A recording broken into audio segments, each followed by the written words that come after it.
speed, power, beauty. Who first coined the term the Hypercar Holy Trinity, I actually cannot find an answer for on the internet. But the place that I first heard it was the first Grand Tour episode, which is probably where most of the people who are watching this heard it. Same as me.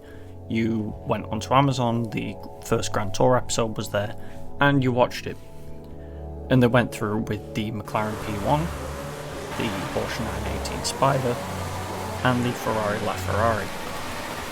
According to Top Gear India's website, the logic for this was that they were all hybrid hypercars where they used both electrical and petrol-based fueling, and I can see that being a perfectly sound logic for it. But that's not what I'm interested in today. I'm interested in how I've tuned them, and I'm going to show you how I've tuned them. And that's the point of this whole series. I'm not going to go through the rules again, as I think it takes away from the video, and I want this intro to be short, so if you're interested in what the rules are for this, go and look at them. I'll put them in the description of this video.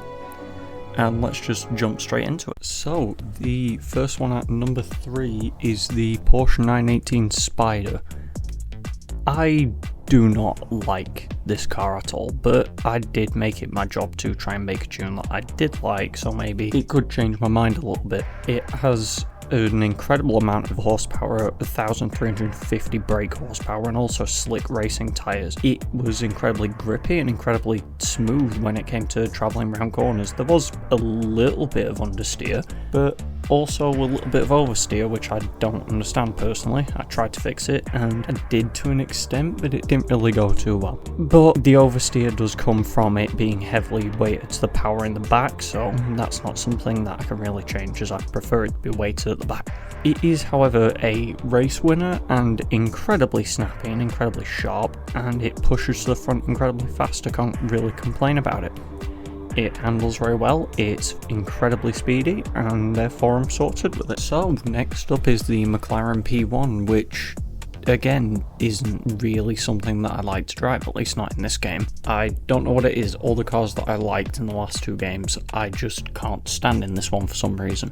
But it's kind of to be expected to an extent. It's life. But anyways, apart from that, you've got a relatively solid car that I've built here. So this is a, in case you can't tell, rally spec car. You've got it in all-wheel drive. It's got the rally spec tyres because it actually managed to put it into S1 class, which means it is actually a very, very effective S1 class car rather than being a stupidly way too fast S2 class. Because is it just me, or is rally at S2 class actual living hell? Because I find it's just not very fun in the slightest.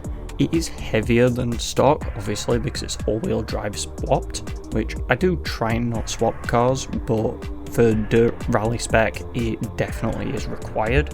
I mean, it is heavier than, the original, but it still handles really nicely. It's relatively smooth and snappy. There is some understeer, though, when it comes to the dirt. I think it might need softening a little bit more, but that is something that I'm going to have to solve another time. This was actually the original idea for the video, which was going to be rally cars that you wouldn't typically see rallying, so supercars, muscle cars, etc. Cars that you wouldn't expect to rally, you put into a rally spec. But I decided that that was boring. I also was away for a week and a half, so I couldn't actually execute on this idea. So as a result, we have the video that you're seeing here, but I think I will leave that there and move on to a couple honourable mentions. So the first honourable mention is the Alpine A110. This time it is actually the modern version rather than the old version, which I cannot stop talking about every single month it seems. But this one I decided I wanted to rally spec at A class. I mean, this time it's nowhere near as fast, it's definitely slower, mostly down to the fact that it's heavier than the old one, where the old one weighs something like 1,800 pounds, this one weighs closer to 3,000. It's got about 414 brake horsepower, and as you can probably see in the video, it is very, very slippery on the road. It is on the dirt as well to an extent, but not as badly. When it comes to the actual gears though, I decided to go with very, very close gear shifting, but this was mainly for my personal practice. It was so that I could practice learning to shift my gears at the right time, because I am still learning manual shifting, and if I'm forced to learn to shift in order to actually race, it will help me learn it faster. But I suppose that is just a way of me practicing, and it's clearly influenced this. I've put some of the rally aero pieces on it in order to lower the PI, which was necessary, I found, but it wasn't something that I 100% needed. And honestly, I do not know what else to say. It's been all of these are relatively short. I don't have that much to say. I mean, I've got my notes in front of me, but they're all relatively short this month, so it's not like I've got much to say. But I'll leave this one here. Well, I think I figured out why I'm going through these so quickly and why they're so short. I think I'm just talking faster more than anything. But anyway, moving on. So, this is the Honda Civic Type R, the 2017 version. So, someone raised the question on, I think it was the Forza Horizon subreddit, that it's really interesting how Honda doesn't have any newer cars in Horizon 5 other than this one. I think this is the newest Honda. I guessed at the time that it might be licensing. I've got no evidence for that, obviously, but I imagine it is probably a licensing thing that's the reason that that's the case. But moving on from my random theories about car manufacturers and developers and licensing and stuff like that. So, in case you can't tell just by how the car is handling, it is drivetrain swap. This is the second drivetrain swap car today, and it is the last one. But there is a good reason. I hate forward wheel drive with a burning passion, and if I can get out of using it, I will. It's rear wheel drivetrain swapped. I don't like all wheel drive too much either, apart from for rallying, but I've rear wheel drivetrain swapped it to make it easy. It's 450 brake horsepower, which is an improvement. I think it's a considerable improvement if I remember correct, and it is quite controllable for the amount of power it's got and the fact it's drivetrain swapped. However, this is in, well, dry weather, unlike the footage, where the game decided that I wasn't going to get any, which is really entertaining for me, isn't it?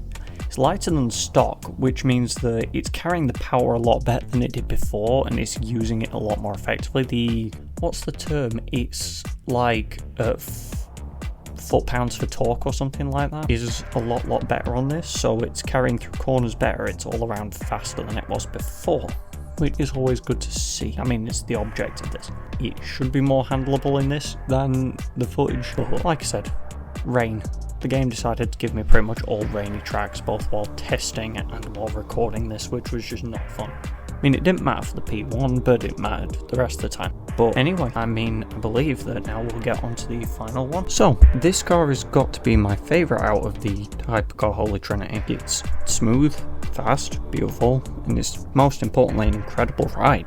The tune itself that I've got here rocks 1,350 brake horsepower, around the same as the 918 Spyder, but the main difference is here that the car has a rear wheel drivetrain instead of all wheel drive, which causes it to be slippery due to, trying to put 1,400 brake horsepower through the back wheels. This is despite racing slicks and somewhat softening the tyres to the point where they shouldn't have too many problems, but they do still do. It is honestly here because it is just my favourite car out of the three. It's biased, I know, I don't care, it's my list, I'm allowed. But yeah, that's pretty much it, to be honest. I'll natter about the car for a little bit longer actually. The paint job that I've got right on now is the default. I didn't make a custom paint job, but took it off to record this footage. It'll probably pop up in something else at some point. This tune itself, I had a lot of fun making it. Just tweaking it slightly because I just enjoy driving the car, and then being able to do that and tune it was just a lot of fun for me. I enjoyed tuning the car quite a lot. It was very, very fun. But it's gotten to the point where I just needed to leave it and upload it, otherwise I was going to keep tweaking it forever and potentially cock it all up again. So I'm going to have to, I think, leave that there, and we will then have to get on with the outro. So it looks like that's it for this month, really. There's not much else to say. I've gone through everything I wanted to go through, and I think that really all that needs to be said is that... Oh, wait, hang on, there's something else that I need to go through. And that thing is a teaser for the next video I'm thinking about doing. Whether or not it's this video or a different one that I get done by 2 weeks from now is a different question, but I think it'll be this one, so feel free to sit and give this a watch.